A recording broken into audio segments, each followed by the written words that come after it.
तो हम बात कर रहे थे चंद्रमा और केतु की युति जब आपके चार्ट में विभिन्न भाव में बनेगी तो ये युति आपको क्या क्या रिजल्ट दे सकती है।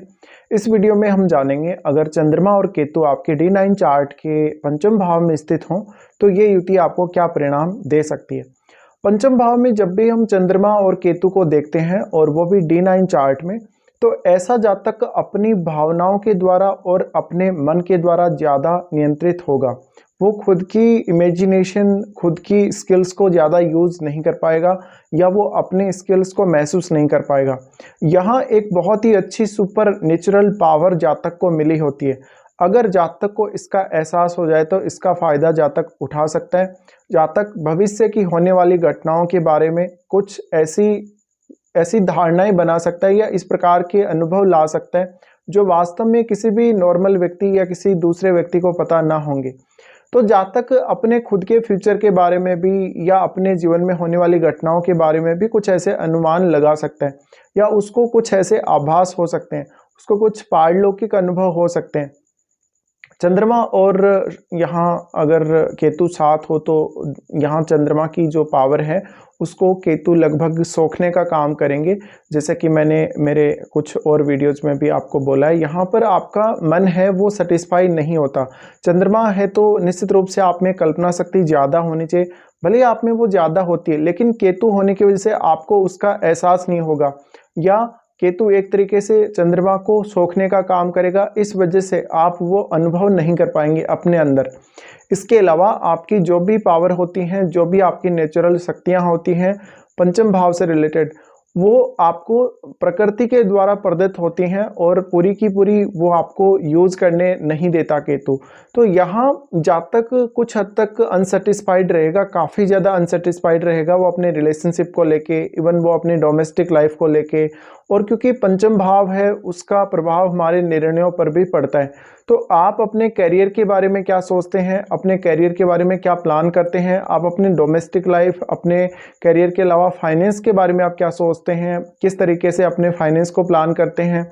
साथ ही आपका ट्रैवल, विदेश यात्रा है नहीं है, विदेश यात्रा, आपको विदेश में सेटल होना नहीं होना, ये सब डिसीजंस लेने के लिए यहाँ पर आपको किसी दूसरे की गाइडेंस की ज़रूरत बहुत बार पड़ सकती है।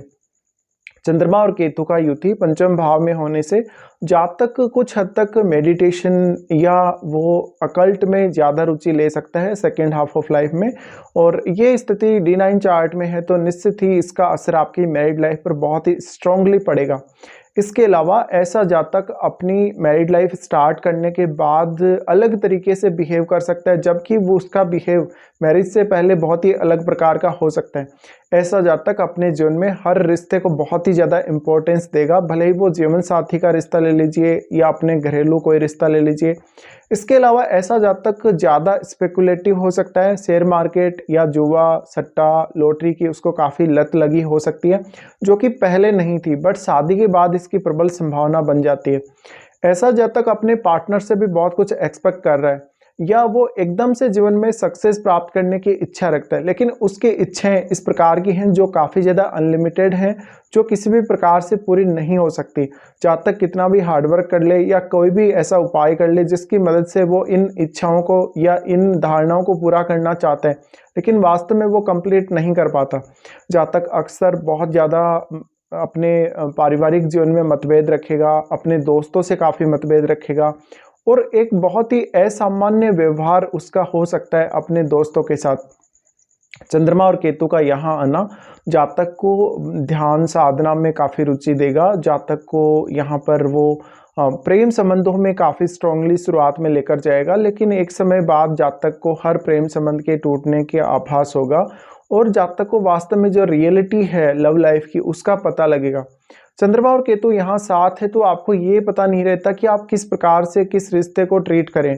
आप वास्तव में बहुत अच्छे से ट्रीट करते हैं, लेकिन सामने वाला आपका जो बिहेव है, आपका जो नेचर है उसको पूरी तरीके से रीड नहीं कर पाता या समझ नहीं पाता, या स्थितियाँ बहुत ही ज़्यादा असामान्य हो सकती हैं जब भी ये चंद्रमा और केतु की युति पंचम में आती हो। पंचम में अगर ये युति है तो आपका वैवाहिक जीवन स्टार्ट होने के बाद आपकी जो एजुकेशन है, आपके सोचने समझने का और एनालिसिस करने का तरीका है, आपकी मेमोरी है, इन सब पर बहुत ही स्ट्रॉन्ग इम्पैक्ट पड़ेगा। तो हो सकता है कुछ पास्ट लाइफ के अनुभव जो आपको अब मैरिड लाइफ स्टार्ट करने के बाद काम आएंगे, या पास्ट लाइफ के कुछ ऐसे कनेक्शंस जिन लोगों से आपके कनेक्शंस थे पास्ट लाइफ में, उनके कनेक्शंस अब आपके सामने आएंगे। भले ही तो किसी भी प्रकार से आएँ, भले ही तो वो आपको सपोर्ट करें या आपका फ़ायदा उठाएं। तो ये कुछ प्रभाव हैं जो आपको देखने को मिल सकते हैं चंद्रमा और केतु आपके D9 चार्ट में पंचम भाव में होते हुए।